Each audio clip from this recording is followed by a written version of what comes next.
আসসালামু আলাইকুম, স্বাগত সবাইকে। আজকের পর্বে আমি আপনাদেরকে তৈরি করে দেখাবো মিষ্টির দোকানের মতো পারফেক্ট বালুশাহী। সামনেই আসছে ঈদ। ঈদে আমরা নানা রকম ডেজার্ট তৈরি করে থাকি। যেহেতু এবারের ঈদটা কোরবানি নিয়ে একটু বেশি ব্যস্ত থাকতে হয়, তাই চাইলে আগে থেকে কিছু ডেজার্ট বানিয়ে রাখা যেতে পারে, যেমন এই বালুশাহী। কারণ এই মিষ্টিটা ফ্রিজ ছাড়াই 15 দিন পর্যন্ত ভালো থাকবে।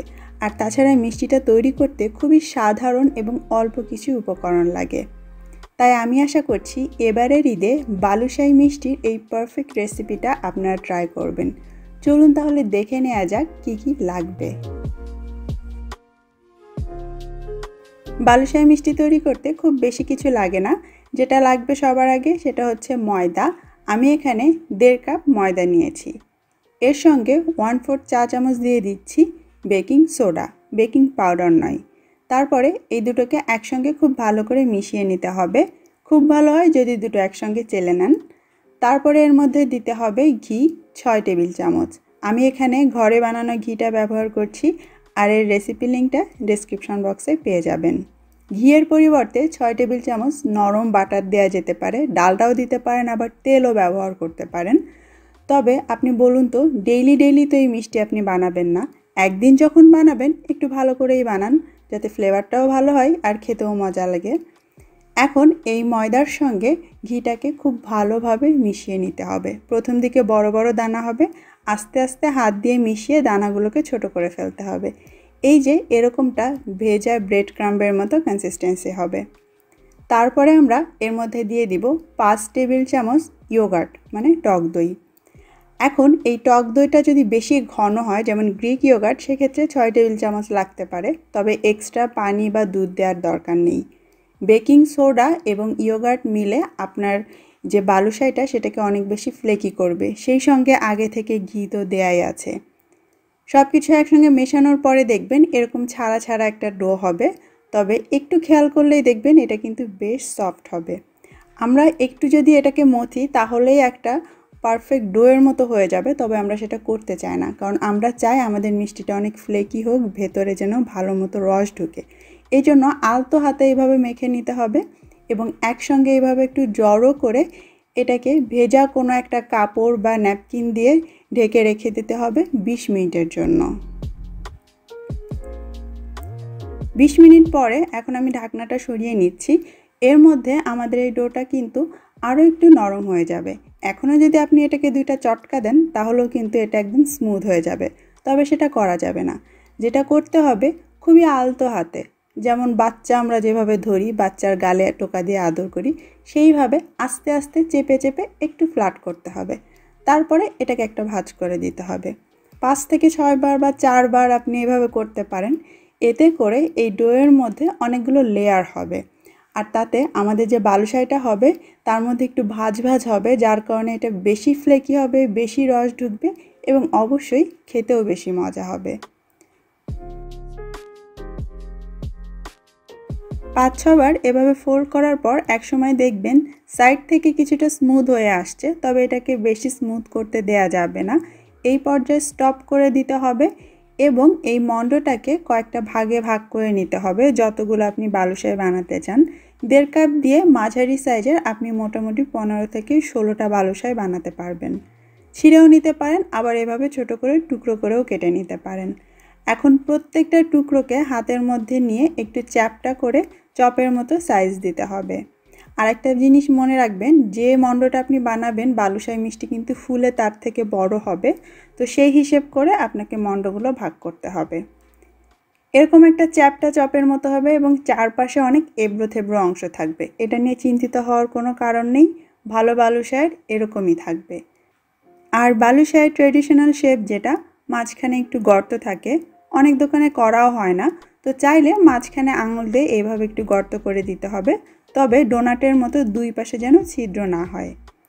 এইভাবে করে সবগুলো মণ্ড দিয়ে একে একে বালুশাহীর পেড়া বানিয়ে নিতে হবে।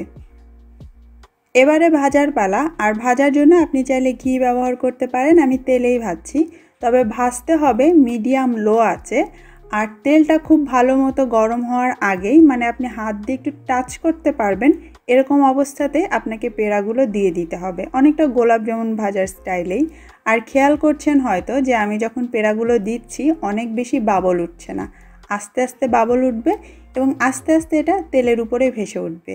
আর এই তেলের উপরে ভেসে উঠতে মোটামুটি 7 থেকে 8 মিনিটের মতো সময় লাগবে।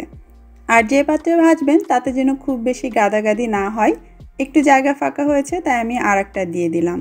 এইভাবে করে এক পিঠটা সম্পূর্ণ সোনালি কালার হওয়া পর্যন্ত ভেজে নিতে হবে মিডিয়াম লো আঁচে। যখন দেখবেন যে কালারটা হয়ে এসেছে আপনার পছন্দ মতো, তখনই এটাকে উল্টে দিতে হবে। ভাজার টাইমটা আসলে একটু বেশি লাগে, আর এই এক পিঠ ভাজা হতে হতে আমার প্রায় 17 মিনিটের মতো সময় লেগেছে। তারপরে এভাবে উল্টে দিতে হবে এবং অপর পাশটাও সমান কালার করে ভেজে নিতে হবে। যখন আপনার পছন্দ মতো কালার হয়ে যাবে, অন্য পাশটা ভাজতেও মোটামুটি 15-16 মিনিটই লাগবে, তখন এটাকে তুলে নিতে হবে। আর দেখতেই পাচ্ছেন ছোট ছোট পেড়াগুলো ফুলে কতটা বড় হয়েছে। এখন এই তেল থেকে সবগুলোকে তুলে আমি একটা আলাদা প্লেটে রেখে দিচ্ছি।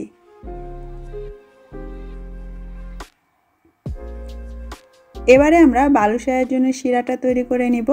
তাই প্রথমে একটা প্যানে আমি 1.5 কাপ চিনি নিয়ে নিচ্ছি। এর সঙ্গে আমি 1.5 কাপ দিয়ে দিচ্ছি পানি। চুলার আঁচটা প্রথম পর্যায়ে হাই থেকে মিডিয়াম হাইতে রাখতে হবে এবং একসঙ্গে নেড়ে চেড়ে চিনিটা গলিয়ে ফেলতে হবে, সাথে এই পানিতে একটা বলক আনতে হবে। যখন এই পানিতে বলক চলে আসবে এবং চিনিটাও গলে যাবে, তখন চুলার আঁচটা আমি মিডিয়ামে করে দিব এবং ঘড়ি ধরে ঠিক 8 মিনিট আমি এটাকে জাল করে নিব। এই সময়ের মধ্যে শিরাটা বেশ ঘন হয়ে যাবে, তবে আজকে শিরাটা আমি 1 তার বা 2 তারের শিরা করব না। 8 মিনিট পরে আমি এর মধ্যে 2 চা চামচের মতো লেবুর রস দিয়ে দিচ্ছি। এটা খুবই জরুরি, যেহেতু আমাদের শিরাটাও ঘন, তাই ঠান্ডা হওয়ার পর জমাট বেঁধে যাবে না। কোনো 1 তারের শিরা আমি করছি না, এতে করে বালুশাহিটা একটু বেশি মিষ্টি হয়ে যায়। আপনি চাইলে করতে পারেন, তাতে কোনো সমস্যা নেই। হালকা মিষ্টি চাইলে এরকম আঠালো চটচটে একটা শিরা রাখতে হবে। শিরাটা চুলা থেকে নামিয়ে একটু ঠান্ডা করে নিতে হবে। কুসুম গরমের থেকে একটু গরম থাকবে, সেই পর্যায়ে এর মধ্যে আমি ভেজে রাখা বালুশাহিগুলো দিয়ে দিচ্ছি। বালুশাহিগুলো ঠান্ডা হয়ে গিয়েছে, তবে একদম ঠান্ডা হয়নি, হালকা একটু গরম গরম ভাব আছে, মানে দুটোই বলতে পারেন উষ্ণ। এরকম পর্যায়ে আমি শিরার মধ্যে বালুশাহিগুলোকে ডুবিয়ে দিচ্ছি এবং এটাকে 10 মিনিটের মতো রাখবো। খুব বেশি সময় রাখতে হবে না, কারণ বালুশাহি যদি ঠিকঠাক ভাজা হয় অল্প সময়ের মধ্যেই সিরাপটা কিন্তু টেনে নিতে পারবে। 10 মিনিট পরে আমি প্রত্যেকটা বালুশাহি শিরা থেকে তুলে আলাদা একটা প্লেটে উঠিয়ে রাখছি। বালুশাহি মিষ্টি দুইভাবে ভালো লাগে। একটা হচ্ছে এরকম হালকা গরম গরম, মানে ফ্রেশ যখন বানালেন তখন, আর একটা হচ্ছে 2-1 দিন পুরনো হলে। দুইটার কিন্তু দুই রকম টেস্ট। তো আপনার যেটা বেশি ভালো লাগে সেটাই আপনি ট্রাই করতে পারেন। শিরা থেকে তুলে একটা প্লেটে এভাবে রেখে দিয়েছি। এখন মিষ্টির দোকানের মতো আমি মাওয়াতে কিছু বালুশাহি গড়িয়ে নিচ্ছি। আপনাদেরকে একটা রিকোয়েস্ট করছি, সরাসরি গুঁড়ো দুধের মধ্যে বালুশাহি গড়াবেন না। গুঁড়ো দুধের একটা আলাদা কাঁচা গন্ধ থাকে। আপনি দরকার হয় গুঁড়ো দুধ দিয়ে মাওয়া তৈরি করে নেন, তারপরে সেটাতে মাখান, তাহলে খেতে বেশি টেস্টি হবে। আর বালুশাহির গায়ে লেগে থাকা সুগার সিরাপের কারণে এভাবে একটু মোটা হয়েই সুন্দরভাবে কোট হয়ে যাবে মাওয়া। দেখতেও যেমন চমৎকার লাগে, আর আমি পার্সোনালি এরকম মাওয়া মাখানো বালুশাহিটা খেতে বেশি পছন্দ করি। ব্যাস, তৈরি হয়ে গেল।